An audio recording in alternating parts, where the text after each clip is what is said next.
నిజానికి ఆంధ్రప్రదేశ్ రాష్ట్ర అసెంబ్లీ అంటే గతంలో అసెంబ్లీలో ఏం జరిగేదో ప్రజలకు తెలిసేది కాదు. కొద్దిమంది పేపర్లు చదువుతున్న వాళ్ళకి మాత్రమే.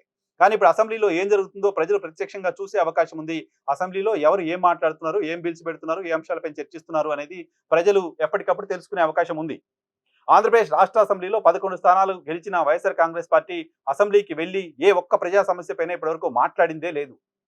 అసెంబ్లీలో పూర్తి సమయాన్ని కూటమికి సంబంధించిన ఎమ్మెల్యేలు, కూటమికి సంబంధించిన నాయకులే వినియోగించుకుంటున్నారు.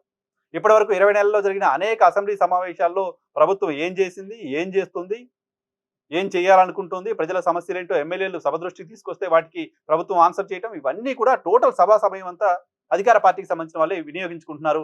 అసెంబ్లీ వేదికగా ప్రజా సమస్యలపైన వైఎస్ఆర్ కాంగ్రెస్ పార్టీ గలమెత్తింది లేదు, ప్రశ్నించింది లేదు. ప్రశ్నించినట్టుగా అసలు వాళ్ళు అసెంబ్లీకే పోవట్లేదు.